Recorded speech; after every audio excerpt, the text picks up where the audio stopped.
Hello, dear learners. Welcome to Brain Exercise. I am Kavita, and today I will discuss about the Center-State Relations Part 1 from the Indian Polity M. Lakshmikant book. This book is very helpful for every competitive aspirants. Center-State Relations.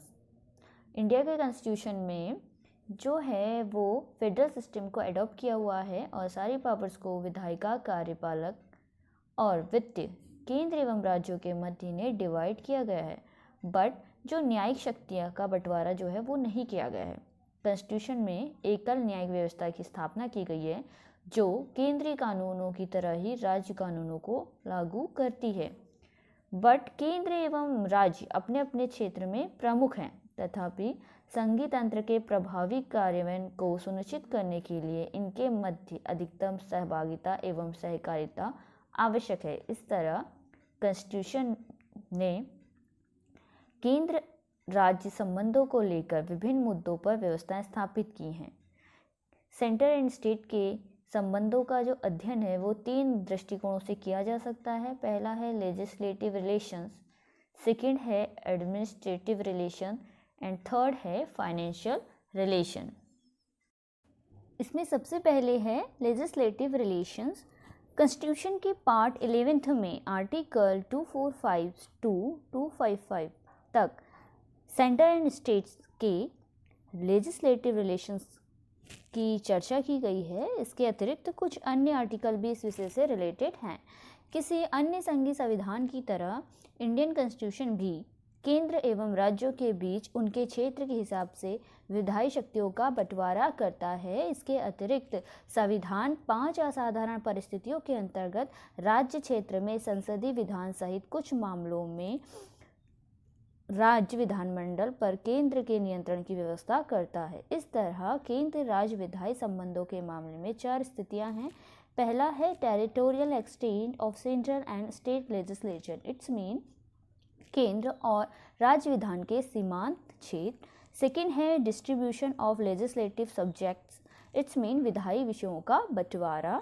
अगला है parliamentary legislation in the state field, it means राज्य क्षेत्र में संसदीय विधान। And fourth है centre control over state legislation, means राज्य विधान पर केंद्र का नियंत्रण। इसमें सबसे पहले है territorial extent of central and state legislation, means केंद्र और राज्य विधान का क्षेत्रीय परिषद।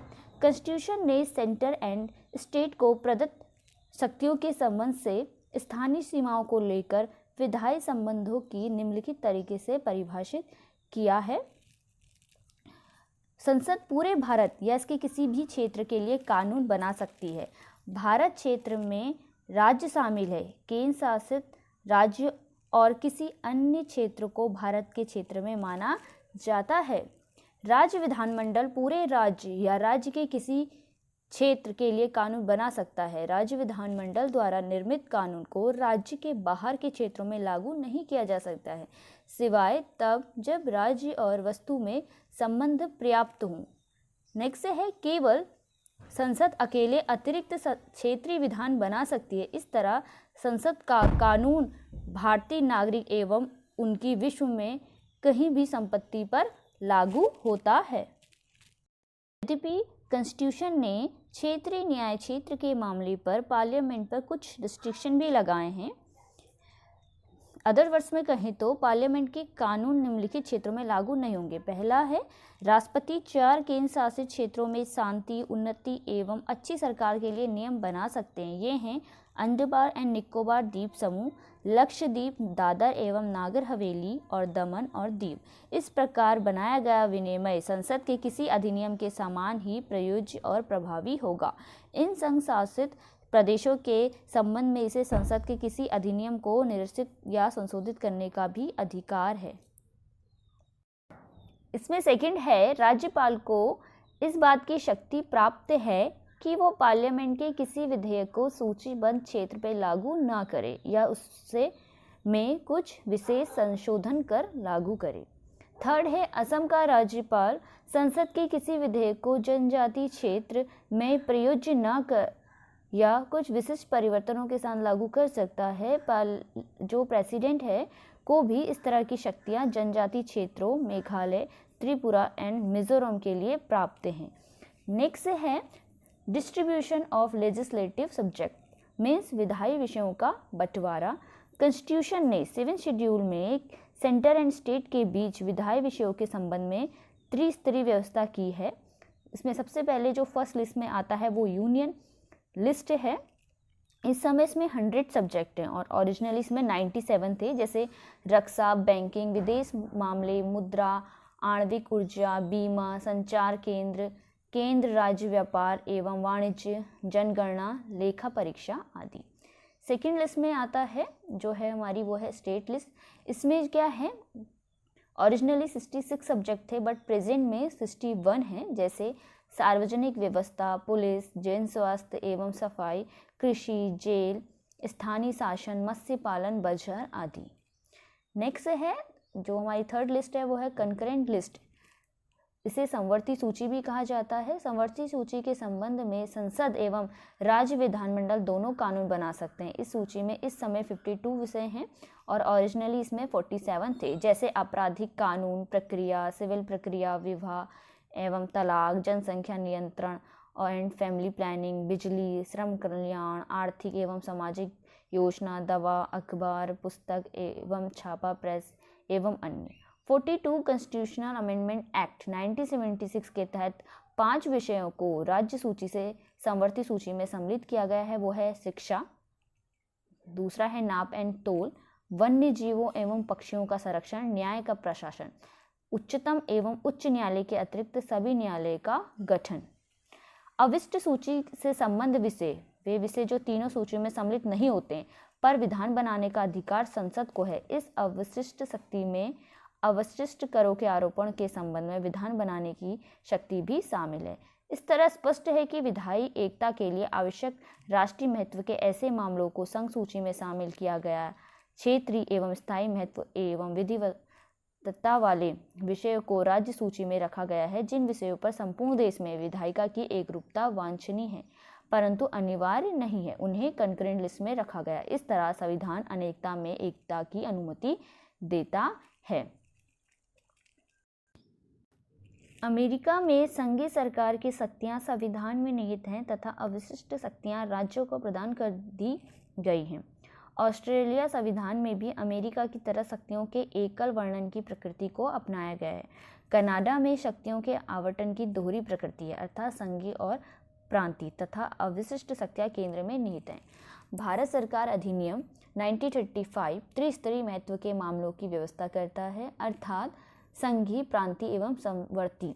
वर्तमान संविधान इस अधिनियम के मामलों को एक अंतर के साथ अपनाता है। खास शक्तियां उस समय ना तो संघीय विधायिका को दी गई हैं ना प्रांतीय विधायिका को, बल्कि भारत के गवर्नर जनरल को दी गई। इस मामले में भारत ने कनाडा पद्धति को अपनाया। संविधान में संघ सूची को राज्य एवं संवर्ती सूची के ऊपर रखा गया है और संवर्ती सूची को राज्य सूची के ऊपर रखा गया है। संघ सूची एवं राज्य सूची के बीच टकराव की स्थिति में संघ सूची मान्य होगी। यह व्यवस्था संघ सूची व संवर्ती सूची के मामले में भी यही स्थिति होगी। संवर्ती एवं राज्य सूची में संघर्ष की स्थिति पर पूर्व वाली मान्य होगी। यदि कंकरेंट लिस्ट के किसी विषय को लेकर केंद्रीय कानून एवं राज्य कानून में संघर्ष की स्थिति आ जाए तो केंद्रीय कानून राज्य कानून पर प्रभावी होगा।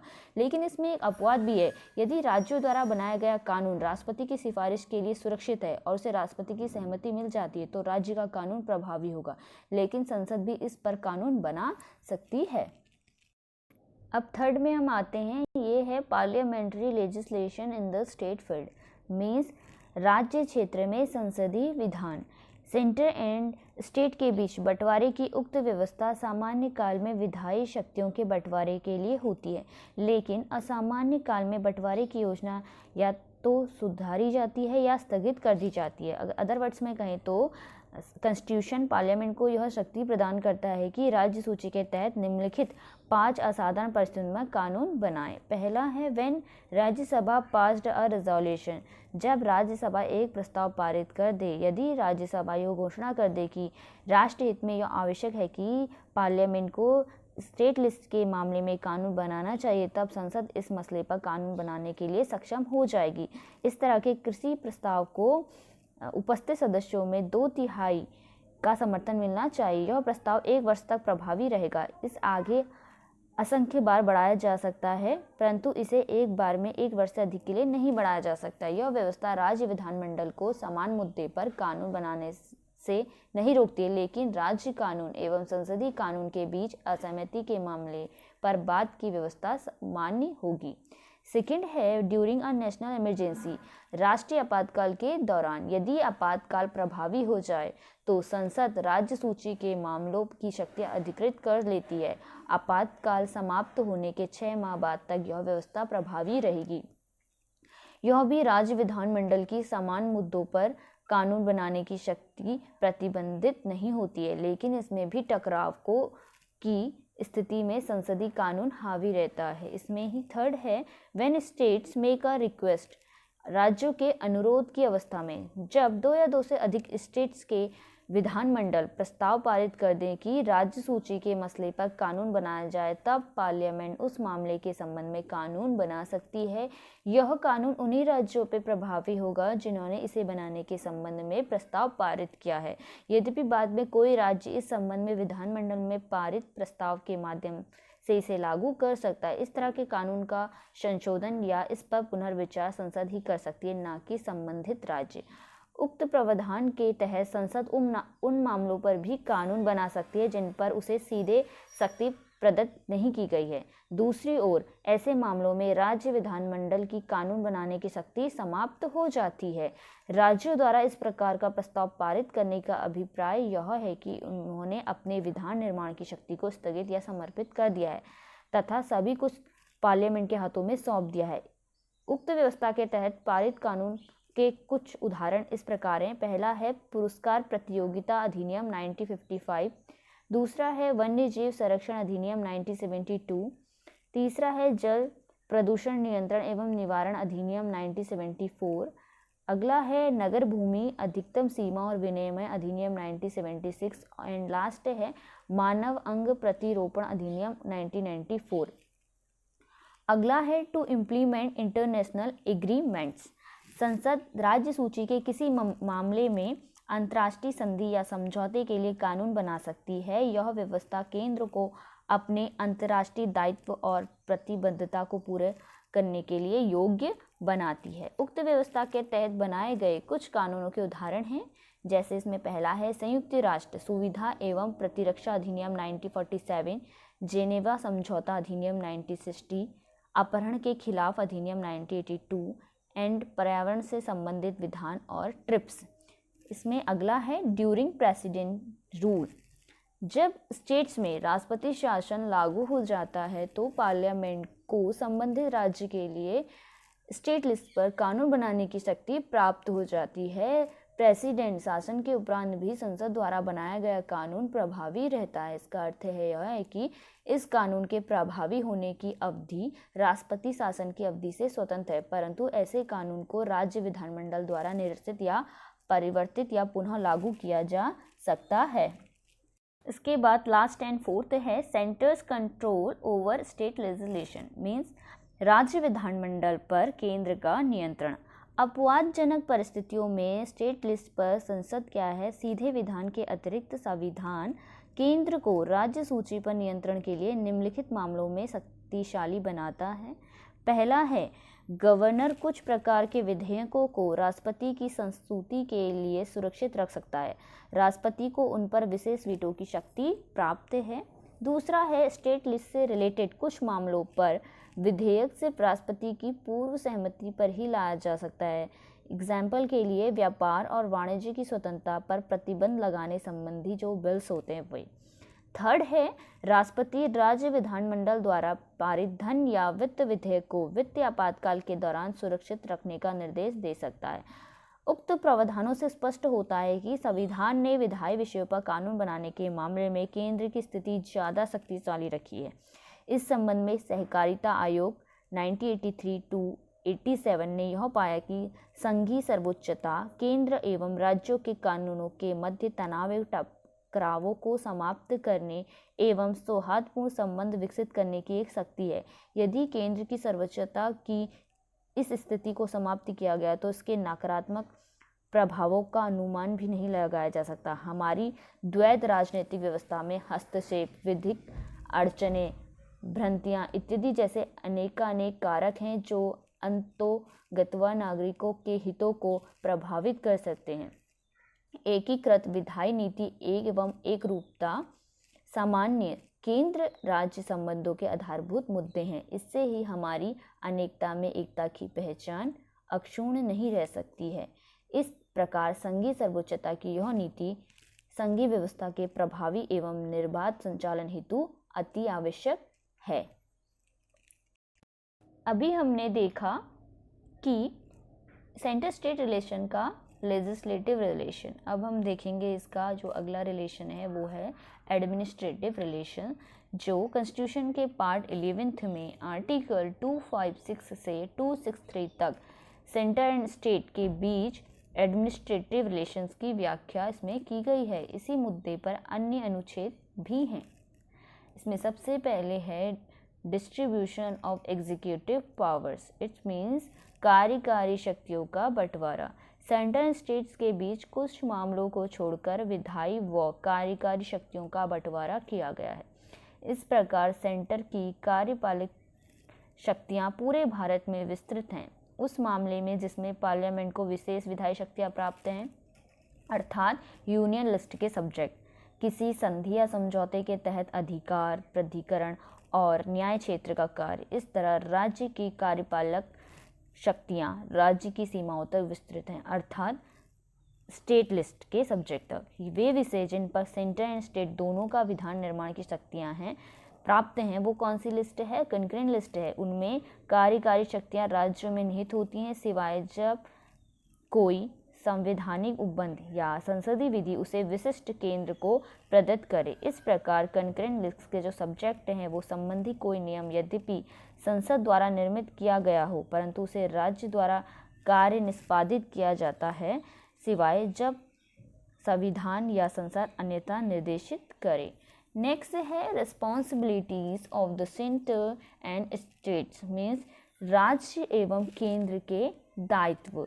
संविधान ने राज्यों की कार्यकारी शक्तियों के संबंध में उन पर 2 प्रतिबंध आरोपित किए हैं जिससे इस संबंध में सेंटर को कार्यकारी शक्तियों के संबंध में असीमित अधिकार प्राप्त होते हैं। इस प्रकार प्रत्येक राज्य की कार्यकारी शक्ति को इस प्रकार उपयोग किया जा सकता है। पहला है संसद द्वारा निर्मित किसी विधान का अनुपालन सुनिश्चित करना तथा राज्यों से संबंधित कोई वर्तमान विधान। सेकेंड है राज्य में केंद्र की कार्यपालिका शक्ति को बाधित या इसके संबंध में पूर्वग्रह न रखना।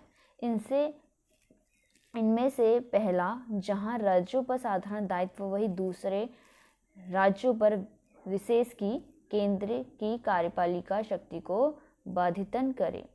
दोनों ही मामलों में केंद्र की कार्यकारी शक्तियां इस सीमा तक विस्तृत हैं कि वे अप्रत्यक्ष रूप से राज्य को यह निर्देश देती हैं कि केंद्र का कानून उनके कानून से ज़्यादा मान्य होगा। केंद्र के निर्देश प्रकृति में बाध्यकारी से है। इस प्रकार आर्टिकल 365 कहता है कि यदि कोई राज्य केंद्र द्वारा दिए गए निर्देश का पालन करने में असफल रहता है तो ऐसी दशा में प्रेसिडेंट इस आधार पर इस मामले को अपने हाथ में ले सकते हैं कि आमुक राज्य ने संविधान की मंशा या दिशा निर्देशों के अनुसार कार्य नहीं किया है। इसका मतलब है कि ऐसी दशा में आर्टिकल 365 के अंतर्गत राज्य पर राष्ट्रपति शासन लगाया जा सकता है। थर्ड है centre direction to the state, means राज्यों को केंद्र के निर्देश। इन 2 मामलों के अतिरिक्त सेंटर को यह अधिकार है कि वह राज्यों को निम्नलिखित मामलों पर अपनी कार्यकारी शक्तियों के प्रयोग के लिए निर्देश दे सकता है। पहला वो मामला है संचार के साधनों को बनाए व उनका रखरखाव करे। सेकंड है राज्य में रेलवे संपत्ति की रक्षा करे। थर्ड है प्राथमिक शिक्षा के स्तर पर राज्य से संबंधित भाषाई अल्पसंख्यक समूह के बच्चों के लिए मातृभाषा सीखने की व्यवस्था करे। राज्य में अनुसूचित जनजातियों के कल्याण के लिए विशेष योजना बनाएं और उनका क्रियान्वयन करें। इन मामलों में आर्टिकल 365 के अंतर्गत सेंटर के निर्देश भी राज्य पर लागू होते हैं। नेक्स्ट है mutual delegations of functions means कार्यों का पारस्परिक प्रतिनिधित्व। सेंटर एंड स्टेट्स के मध्य विधायी शक्तियों का विभाजन जो है वो काफ़ी रिजिड है। इस तरह सेंटर अपनी विधायी शक्ति राज्य को नहीं दे सकता, जबकि कोई इकलौता राज्य स्टेट लिस्ट पर पार्लियामेंट से कानून बनाने को नहीं कह सकता है। कार्यपालिक शक्तियों का बंटवारा सामान्यतः विधायी शक्तियों के बंटवारे का ही अनुसरण करता है, परंतु कार्यपालिका क्षेत्र में ऐसा कठोर बंटवारा जो है वो टकराव को जन्म दे सकता है। कॉन्स्टिट्यूशन ने कठोरता एवं विविधता को हटाने के लिए एक कार्यकारी अंतर सरकारी प्रतिनिधि मंडल बनाया। इस तरह प्रेसिडेंट स्टेट गवर्नमेंट की सहमति पर सेंटर के किसी कार्यकारी कार्य को उसे सौंप सकता है। इसी तरह एक राज्य का राज्यपाल केंद्र की सहमति पर उसके कार्य को राज्य में कराता है। आपसी समझौते का यह मामला सशर्त या बिना शर्त हो सकता है। कॉन्स्टिट्यूशन सेंटर कार्यकारी कार्यों को राज्य द्वारा निष्पादित करने के संबंध में यह प्रावधान करता है कि सेंटर स्टेट्स की बिना सहमति परिस्थितिवश ऐसा कर सकते हैं, किंतु ऐसी स्थिति में यह कार्य पार्लियामेंट द्वारा किया जाएगा, ना कि प्रेसिडेंट द्वारा। इस प्रकार यूनियन लिस्ट के सब्जेक्ट पर पार्लियामेंट द्वारा बनाया गया कानून केंद्र के संबंध में शक्तियों का आवंटन एवं करारोपण का अधिकार राज्य को उसकी संपत्ति के बिना दे सकता है, यद्यपि यही कार्य राज्यों द्वारा नहीं किया जा सकता। उक्त व्यवस्था से स्पष्ट है कि सेंटर एंड स्टेट्स के मध्य पारस्परिक सहयोग या तो आपसी सहमति या विधान के द्वारा स्थापित किया जा सकता है। जहां केंद्र दोनों रीतियों का प्रयोग कर सकता है, वहीं राज्य केवल प्रथम रीति को ही अपना सकता है। नेक्स्ट है cooperation between the centre and states. It's mean केंद्र व राज्यों के बीच सहयोग। कॉन्स्टिट्यूशन में सेंटर व स्टेट्स के बीच सहयोग एवं समन्वय के लिए अनेकों प्रोविजंस हैं, जिसमें सबसे पहले है पार्लियामेंट किसी अंतर्राज्यीय नदी और नदी घाटी के पानी के प्रयोग, वितरण और नियंत्रण के संबंध में किसी विवाद या शिकायत पर न्याय निर्णय दे सकती है। सेकेंड है प्रेसिडेंट अंडर द आर्टिकल्स 263 के तहत केंद्र व राज्य के बीच सामूहिक महत्व के विषय की जांच व बहस के लिए अंतर्राज्यीय परिषद का गठन कर सकता है। इस तरह की परिषद 1990 में बनाई गई थी। तीसरा है सेंटर एंड स्टेट्स में लोक अधिनियमों, रिकॉर्डों एवं न्याय प्रक्रिया के संचालन के लिए भारत के भू क्षेत्र को पूर्ण विश्वास एवं साख प्रदान की जानी चाहिए। चौथा है संसद संवैधानिक उद्देश्य से अंतर्राज्यीय व्यापार, वाणिज्य एवं अंतर संबंध की स्वतंत्रता व्यवस्था के तहत किसी प्राधिकरण का गठन कर सकती है। नेक्स्ट है all India services. It's mean अखिल भारतीय सेवाएं। किसी अन्य संघ की तरह सेंटर एंड स्टेट्स को सार्वजनिक सेवाएं बांटी हुई हैं, जिन्हें केंद्रीय सेवाएं या राज्य सेवा कहा जाता है। इसमें अखिल भारतीय सेवाएं IAS, IPS और IFS शामिल हैं।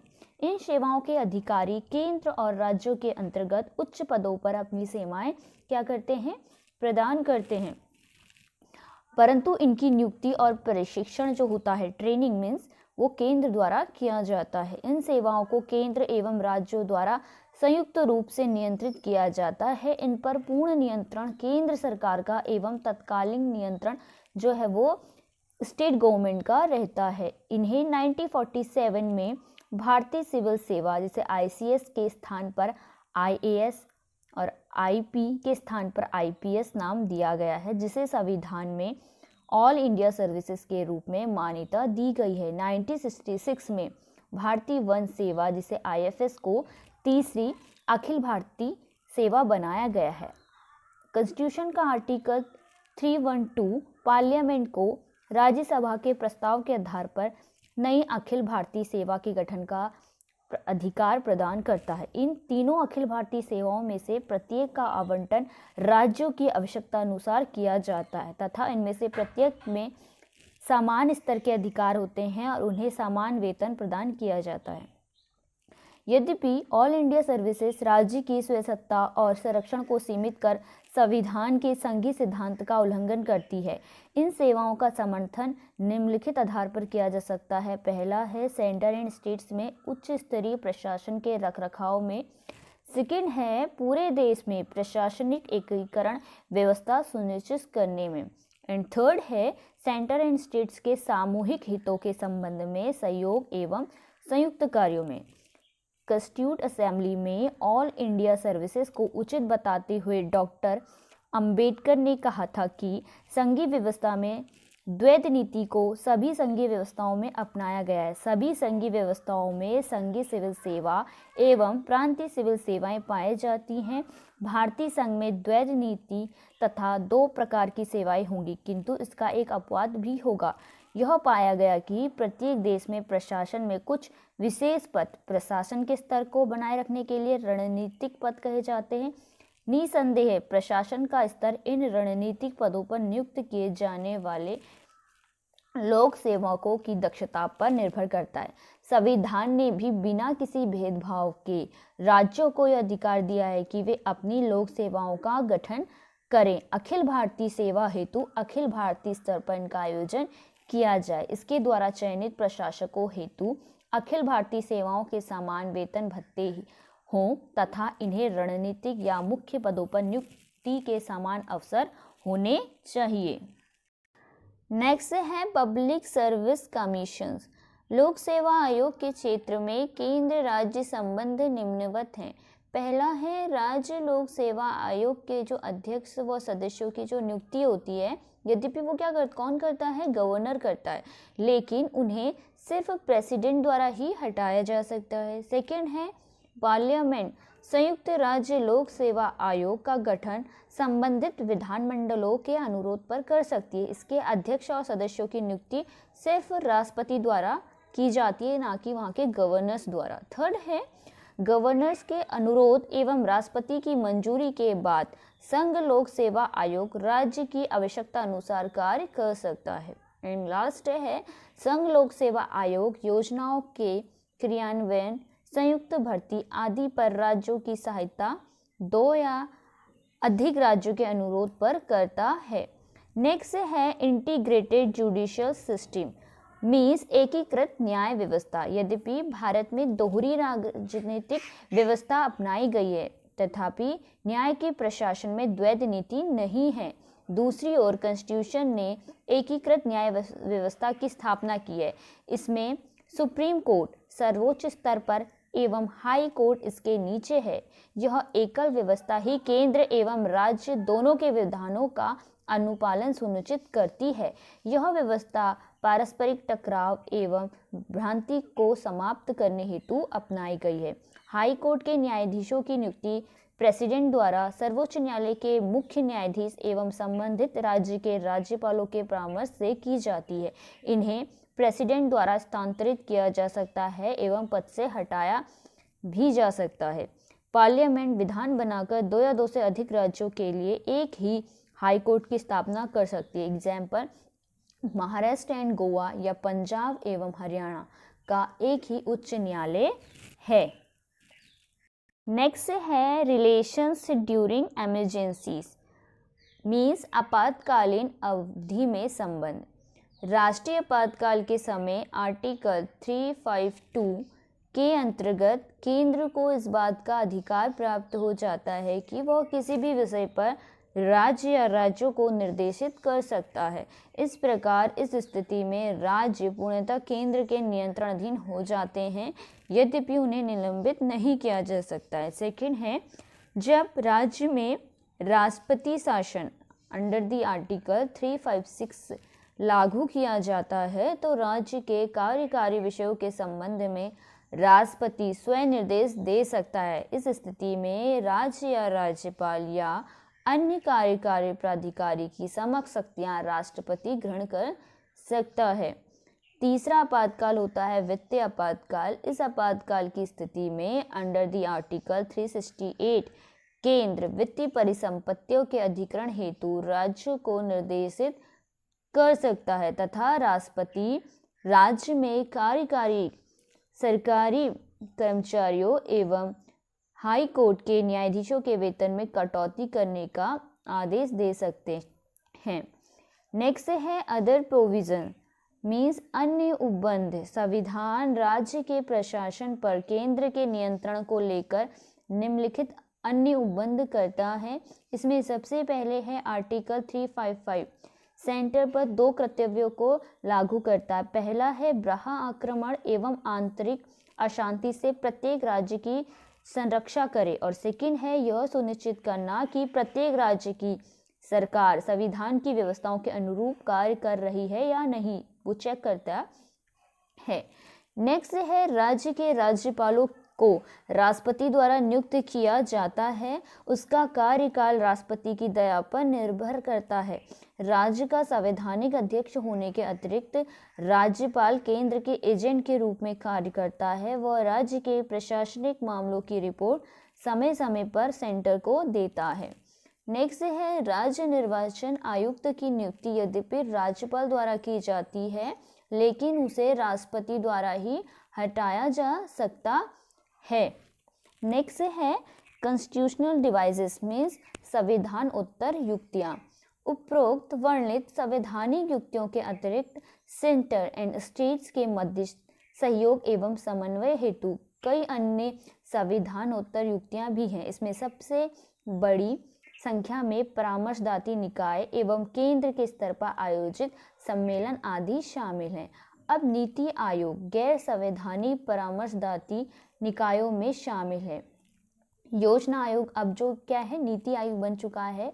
राष्ट्रीय विकास परिषद, राष्ट्रीय एकता परिषद, केंद्रीय स्वास्थ्य परिषद, केंद्रीय स्थानीय शासन एवं शहरी विकास परिषद, क्षेत्रीय परिषद, उत्तर पूर्व परिषद, केंद्रीय भारतीय चिकित्सा परिषद, केंद्रीय होम्योपैथिक परिषद, केंद्रीय परिवार कल्याण परिषद, परिवहन विकास परिषद, विश्वविद्यालय अनुदान आयोग आदि।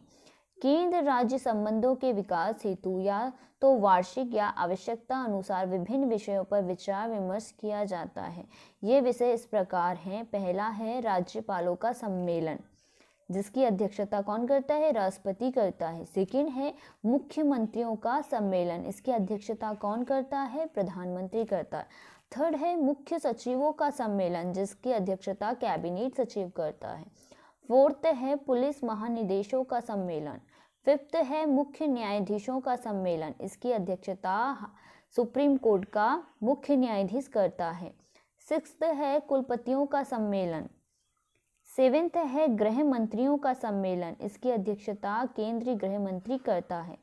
एंड लास्ट है विधि मंत्रियों का सम्मेलन जिसकी अध्यक्षता केंद्रीय विधि मंत्री करता है। Thank you for watching this video. इसका नेक्स्ट पार्ट हम जल्दी ही लेकर आएंगे।